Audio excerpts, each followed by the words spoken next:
کہ نہ صرف سمجھداری سے کام چلتا ہے نہ صرف جذبات سے. غیرت و حمیت اور جذبات نہ ہو تو مقابلے کے میدان میں کوئی اتر ہی نہیں سکتا. سمجھداری نہ ہو، سادہ لوحی اور بھولا پن ہو، کم عقلی ہو، تو بہت غلط طریقے پر مقابلہ کیا جائے گا. شکست کے سوا اس کا نتیجہ کچھ نہیں نکلے. 1971 میں انڈیا اور پاکستان کی جنگ ہوئی. اس جنگ کے نتیجے میں مشرقی پاکستان سے ٹوٹا اور ایک الگ آزاد ملک بنگلہ دیش بنا. اس وقت ہمارے ملک کی جو فوج کے آرمی چیف تھے جنرل مانک شا، انہوں نے جنگ کے بعد ایک بیان دیا کہ ہماری کامیابی اور جیت کی وجہ کیا تھی، ہم کیوں کامیاب ہوئے. بڑا اہم بیان تھا.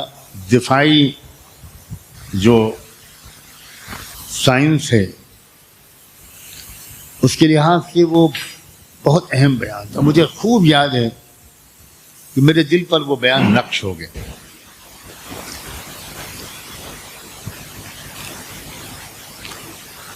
اس بیان کا خلاصہ یہ ہے کہ ہم اس لیے جیتے کہ ہم اس دشمن کو یعنی پاکستان کو اس میدان جنگ میں کھینچ کر لانے میں کامیاب ہو گئے جس کے ہم ماہر اور تربیت یافتہ تھے. دشمن وہاں کی مہارت نہیں رکھتا تھا. پاکستان اس لیے ناکام ہوا کہ وہ اس میدان میں لڑنے پر ہم نے اس کو مجبور کر دیا جس کی اس کو مہارت نہیں تھی، ہمیں تھی. اس سے ایک اصول ملا کہ اگر کسی مخالف کا سامنا ہو تو اس کو اس میدان میں کھینچ کر لاؤ جس میں تم سپیریئر ہو، فوقیت رکھتے ہو. اس میدان میں اسے اپنے کو کھینچ کر لے جانے کی اجازت مت دو جس میں وہ تم کو کھینچ کر لانا چاہتا ہے.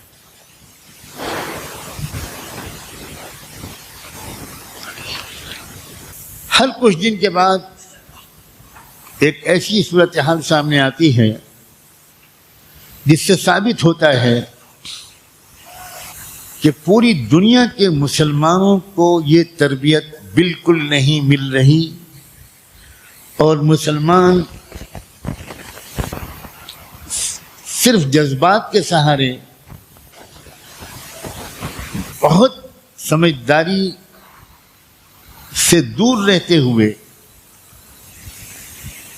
بار بار اس میدان میں کود پڑتے ہیں جس میں دشمن ان کو کھینچ کے لانا چاہتا ہے.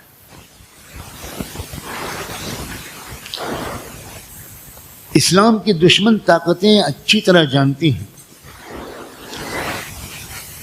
کہ مسلمان چاہے جتنا بے عمل ہو اسے سرکار دو عالم سیدنا محمد الرسول اللہ صلی اللہ علیہ وآلہ وسلم سے شدید محبت ہے، ان کی ذات سے محبت ہے. بھلے وہ ان کی شریعت و سنت پر اپنی غفلت اور جہالت کی وجہ سے عمل نہ کر رہا ہو، لیکن وہ یہ برداشت نہیں کر پاتا کہ کوئی شخص اللہ کے رسول کی توہین کرے، مذاق اڑائے، کارٹون بنائے، ان کے کیریکٹر پر حملہ کرے. اس کو برداشت نہیں کر پاتا اور پھر وہ سڑکوں پر نکل آتا ہے،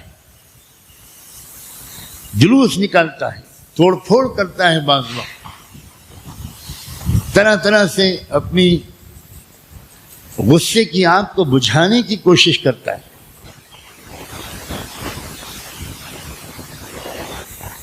اور یہ اس بات کی دلیل ہے کہ سخت ضرورت ہے مسلسل مسلمانوں کو یہ سبق یاد دلانے کی کہ مقابلہ مخالفوں دشمنوں کا صرف جذبات سے نہیں کرنا ہے، جذبات کے ساتھ سمجھداری کی سخت ضرورت ہے. اولی الایدی والابصار انبیاء علیہ السلام کی تعریف میں قرآن مجید نے عجیب لفظ بولے. اولی الایدی کا مطلب یہ قوت عملی والے لوگ تھے، خطرے مول لینے والے لوگ تھے، سراپا جد و جہد تھے، سراپا عمل تھے. لیکن صرف سراپا جد و جہد نہیں تھے بلکہ اولی الابصار بھی تھے، بہت دور تک دیکھنے والی نگاہیں بھی ان کے پاس تھیں، اصحاب بصیرت بھی تھے.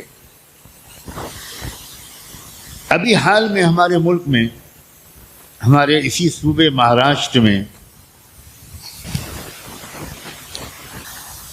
ایک مذہبی مہاراج نما نظر آنے والے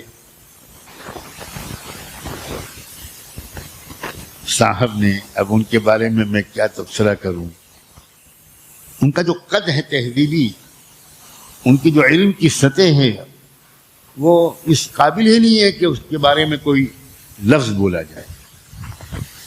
انہوں نے حضور اکرم صلی اللہ علیہ وسلم کی شان میں کچھ گستاخانہ جملے بولے.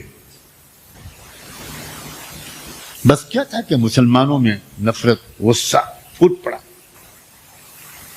اور جگہ جگہ مسلمان احتجاج اور جلوس اور بند اور ہڑتال اور پتہ نہیں کیا کیا قسم کی باتیں کرنے لگے. بھولے بھالے مسلمان وہ نہیں سمجھے کہ اس وقت اس حرکت کی وجہ کیا تھی اور اس حرکت کا جواب ہم کو کس طرح دینا ہے. یہ سمجھو. دیکھو اس وقت یہ پھلجڑی کیوں چھوڑی گئی، اس وقت یہ شرارت کیوں کی گئی. ہر شرارت کی ٹائمنگ پر غور کرنا چاہیے اور اس کے مقصد پر غور کرنا چاہیے. چند دنوں پہلے لوک سبھا کے الیکشن ہوئے. لوک سبھا کے الیکشن کو ہندو مسلم بنانے کی بہت کوشش کی گئی، بڑے صاحب سے لے کر چھوٹے صاحب تک بہت کوشش کی انہوں نے. لیکن ہوا کیا کہ 10 سال دھوکے میں رہنے کے بعد بھارت کے عوام کی بہت بڑی تعداد چوکنا اور سمجھدار ہو گئی تھی اور اس نے ہندو مسلم نفرت والے ایجنڈے کو قبول نہیں کیا اور بے روزگاری کے مسئلے پر ووٹ ڈالے گئے. کروڑوں نوجوان ہمارے ملک میں بیچارے MBA کیے ہوئے PhD کیے ہوئے بے روزگار ہیں، ہم کو کوئی نوکری نہیں مل رہی. مہنگائی کے مسئلے پر لوگوں نے ووٹ ڈالے اور عورتوں کی جو بے حرمتی ہمارے ملک میں ہو رہی ہے، یعنی اعداد شمار کے مطابق روزانہ 90 لڑکیوں کی عزت لوٹی جا رہی ہے روزانہ. تو نوجوانوں نے روزگار کے مسئلے پر ووٹ ڈالے اور عورتوں نے مہنگائی کے مسئلے پر، کیونکہ مہنگائی کا زیادہ سامنا عورت کو کرنا پڑتا ہے. اس کے کچن میں پیاز منگاتے ہوئے اس کو ہاتھ کانپتے ہیں، ٹماٹر منگاتے ہوئے گھبراتی ہے کہ اتنے مہنگے ہو گئے کیا کروں. مردوں کو مہنگائی کا زیادہ احساس نہیں ہوتا، عورتوں کو زیادہ احساس ہوتا ہے. اور اسی طرح جو عزتیں لوٹی گئی جا رہی ہیں اس سے بھی بھارت کی عورت جاگ اٹھی اور اس نے پھر سنائی نہیں ہندو مسلم مسئلے کو، یہاں تک کہ بڑے صاحب کو بھینس یاد آ گئی. کہ 2 بھینسیں اگر پالو گے تو کانگریس پارٹی 1 بھینس کھول کے لے جائے گی اور مسلمانوں کو دے دے گی. ہم کو تو آج تک کانگریس نے بھی مرغی کا بچہ بھی نہیں دیا.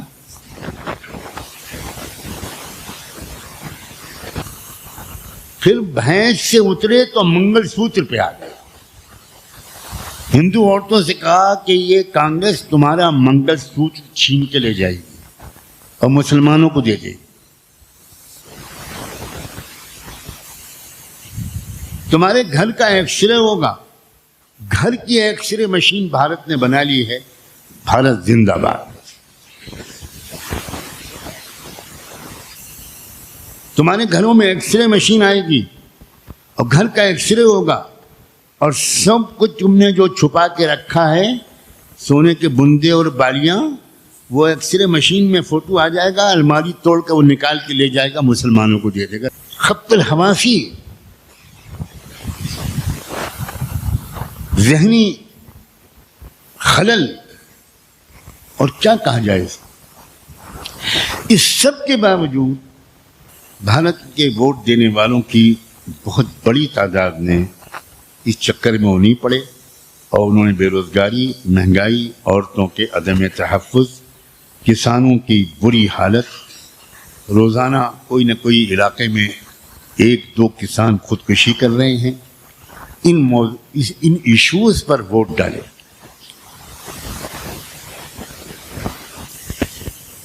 اب آ رہا ہے مہاراشٹر کا اسٹیٹ اسمبلی کا الیکشن.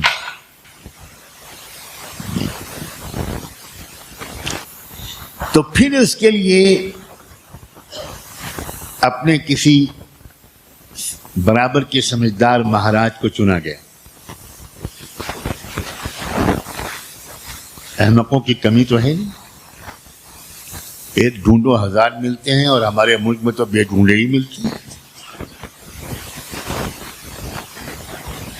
تو ان کو ڈھونڈا گیا اور ان کو ایک کام دیا گیا اور مہاراج نے پروچن دیتے ہوئے حضور کو گالی دی. اب یہاں مسلمانوں کی ناسمجھی سامنے آئی.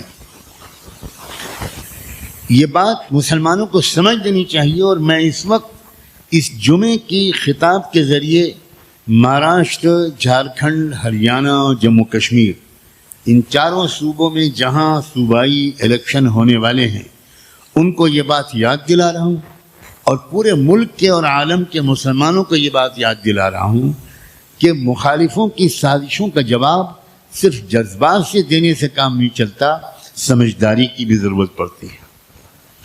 سمجھنا چاہیے ہم کو اس موقع پر یہ پھلجڑی کیوں چھوڑی گئی ہے.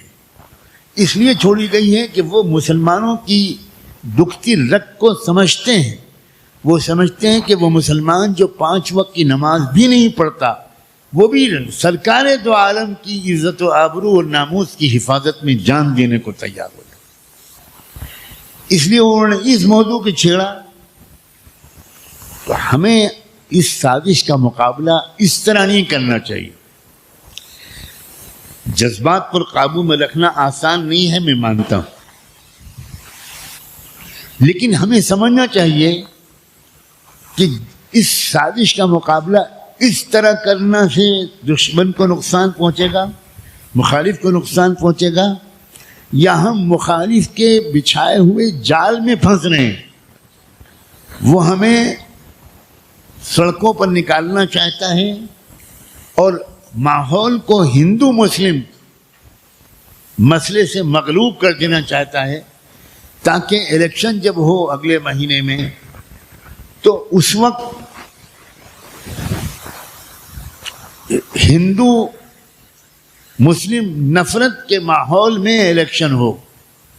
اور اس ماحول میں جب بھی الیکشن ہوگا تعداد کی کمی کی وجہ سے مسلمانوں کو کامیابی نہیں ملے. ان مسائل پر الیکشن میں مسلمانوں کو کامیابی مل سکتی ہے جو کامن ہیں, جن سے مسلمان کسان بھی دکھی ہے, ہندو کسان بھی دکھی ہے, مراٹھا کسان بھی دکھی ہے, جاٹ کسان بھی دکھی ہے, دلت مزدور بھی دکھی ہے. جو کامن ایشوز ہیں, جو مشترکہ مسائل ہیں جیسے مہنگائی اور بے روزگاری, اور عورتوں کا عدم تحفظ.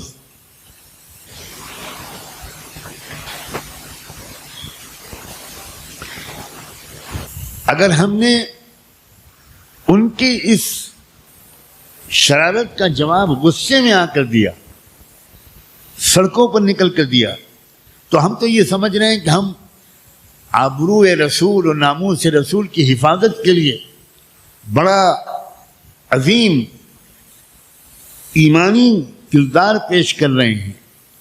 لیکن حقیقت یہ نہیں ہے. حقیقت یہ ہے کہ ہم دشمن کی سازش کا شکار ہو رہے ہیں. وہ یہی چاہتا ہے کہ میڈیا میں خبریں مہنگائی کے آنا بند ہو جائیں، میڈیا میں خبریں اور چرچے اور بحثیں بے روزگاری کی بند ہو جائیں، اور ہندو مسلم پیغمبر اسلام ان کا کردار، ام المومنین سیدہ عائشہ اور ان کی عمر، یہ سب باتیں گفتگو کا موضوع بن جائیں. گھروں میں اسی پر گفتگو، لوگ ٹی وی دیکھ رہے ہیں اور اسی پر بات کر رہے ہیں، تو جو غیر مسلم بچیاں وہ نفرت کرنے لگیں. یہ کیا ہے؟ یہ مسلمانوں کو کیسے پیغمبر تھے کہ 6 سال کی لڑکی سے شادی کر لیں اتنی بڑی عمر میں؟ کون تحقیق کرنے جا رہا ہے کہ حضرت عائشہ کی عمر واقعی کیا تھی؟ اور یہ کیا جھوٹا پروپیگنڈا کیا گیا ہے؟ کون تحقیق کرنے جا رہا ہے کہ اس نکاح کے پیچھے مصلحت کیا تھی اللہ کے رسول؟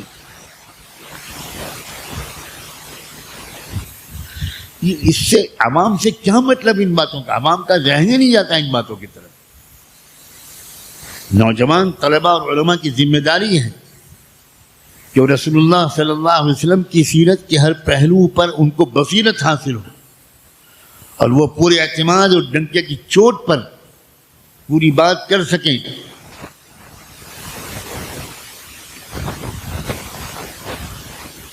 جو بات کہی جاتی ہے کہ اتنی کم عمر تھی، وہ کس حد تک صحیح ہے؟ اپنے سیرت کے اساتذہ سے پوچھو یہ سوالات، اور اساتذہ کی ذمہ داری ہے کہ وہ تحقیقی جواب دیں، راتوں کو جاگ کر مطالعہ کر کے جواب دیں. بازاری قسم کی سڑک چھاپ تقریر کے ذریعے اس علمی سوال کا جواب دینے سے کام نہیں چلے گا. پھر ام المومنین سیدنا سیدہ عائشہ کی خدمات اسلامی علوم کی ترجمانی میں ہزاروں مردوں سے زیادہ ہیں. اللہ کے رسول نے عورت کو وہ مقام دیا ہے کہ عورت کی زندگی کے متعلق جتنے مسائل ہیں، وہ سارے مسائل کے سلسلے میں عالمانہ فقیہانہ رہنمائی امت کو حضرت عائشہ ہی کے ذریعے ملی ہے. اور حضور نے ان کی ذہانت، ان کی عقلی اور علمی استعداد کا اندازہ کر کے یہ مناسب سمجھا کہ نوجوانی کی عمر میں ان کو اپنے نکاح ملے، تاکہ حضور کی جو گھریلو زندگی ہے، جو آدھا اسلام ہے، اور عورتوں کے متعلق شریعت کے جتنے احکام ہیں جو آدھا اسلام ہیں، انسانی آبادی کے آدھے حصے کے بارے میں شریعت اسلامی کا آدھا حصہ وہ کسی ایک ایسی عالمہ خاتون کے ذریعے عورتوں میں جائے. کوئی ایسی عالمہ خاتون تیار ہو جائے کہ عورتیں اپنے مسائل مردوں سے نہیں پوچھ سکیں، تو ان کے پاس ایک عورت عالمہ ہو، وہ کھل کر اپنے مسائل ان سے پوچھ سکیں. اتنی بڑی قربانی دی اللہ کے رسول نے حضرت عائشہ سے نکاح کر کے.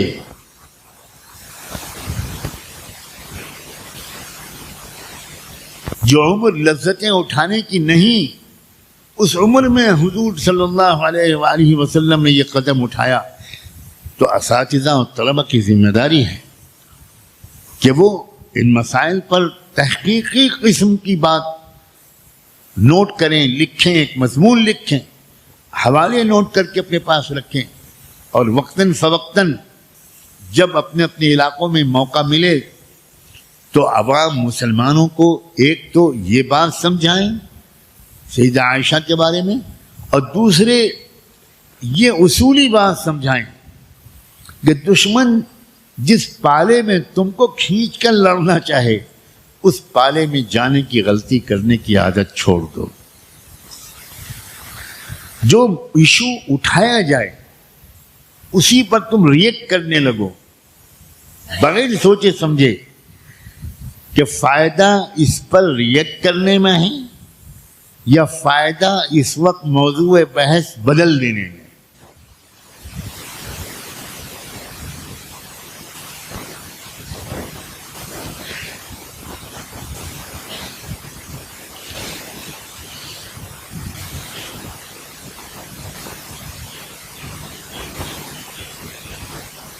علماء کو اس کے بہت سابقہ پڑتا ہے کہ لوگ وہ سوالات کرتے ہیں جو سوالات بازار میں میڈیا کے ذریعے گھمائے جاتے ہیں جس میں ذہنوں کو کنفیوز کیا جاتا ہے. یہ فن سیکھنا پڑے گا نوجوانوں کہ کس حد تک ان سوالوں کا جواب دیا جائے اور کس خوبصورتی کے ساتھ اس سوال کا رخ مخاطب کی توجہ کو موڑ دیا جائے.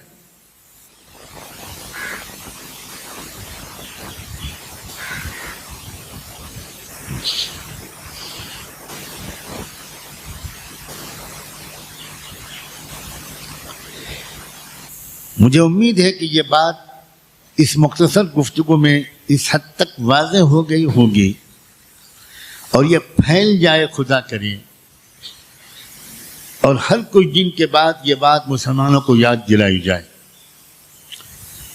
ہمارا ملک ایک ایسے مرحلے میں داخل ہو گیا ہے کہ جو ہندو مسلم منافرت کا نشہ اس قوم کو 100 سال سے پلایا جا رہا تھا اور پچھلے 10 سال میں اس نشے کی خوراک کو بہت بڑھا دیا گیا. اب وہ نشہ اترنے کا وقت شروع ہو گیا ہے. یہ ہمارے ملک کا ایک تاریخی موڑ ہے اور حقیقی مسائل سطح پر اوپر ابھر کر آنے لگے ہیں.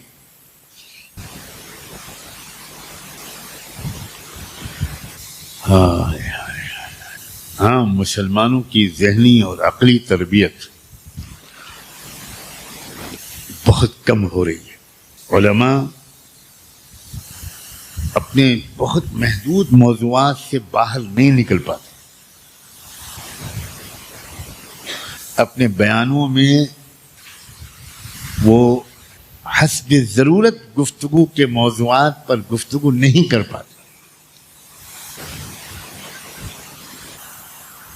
اس لیے عوام میں علماء کی تقریروں سے اکتاہٹ پیدا ہو رہی ہے، اس لیے کہ وہ محسوس کرتے ہیں کہ بھائی بچپن سے وہی بات سن رہے ہیں.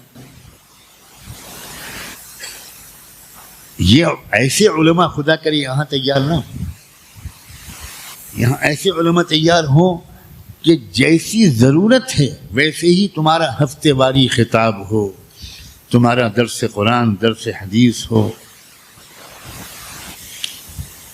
اور تازہ ترین مسائل پر رہنمائی ہو. جمعے کا ہفتے واری خطبہ اللہ کے رسول نے اسی لیے رکھا تھا کہ ہفتے بھر کے احوال و حوادث کی روشنی میں اللہ کے رسول اپنی مخصوص پیغمبرانہ زبان میں جو سیاسی نہیں ہوتی تھی، اپنی مخصوص داعیانہ زبان میں ہفتے بھر کے احوال کے مطابق رہنمائی دیا کرتے تھے. اور ایک ادنا امتی کی حیثیت سے، ادنا ترین امتی کی حیثیت سے اپنے بزرگوں سے استفادے کی روشنی میں، ان کے زندگی بھر کے طرز عمل کی روشنی میں جب بھی جمعے میں موقع ملتا ہے میں اسی طرح کی گفتگو کرنے کی کوشش کرتا ہوں. تمہارا فرض ہے کہ تم اس بات کو نوٹ کرو، آپس میں دوستوں میں مذاکرہ کرو، فضول موضوعات پر بات کرنے کے بجائے اس موضوع پر بات کرو کہ یہ لیاقت ہمارے اندر کیسے پیدا ہو کہ ہم ہر موقع پر تازہ ترین حالات اور ضرورت کے مطابق اپنے اپنے علاقے کی امت کے بھائیوں اور بہنوں اور نوجوانوں کی خدمت میں کچھ گزارشات پیش کیا کریں۔ مجھے امید ہے اللہ تعالیٰ یہ مضمون اچھی طرح سمجھ میں آ گیا ہوگا۔ ہمیں دشمنوں کی سازشوں سے سمجھداری کے ساتھ بچنا پڑے گا۔ مقابلے کے لیے جذبات بھی ضروری ہیں، سمجھداری بھی ضروری ہے۔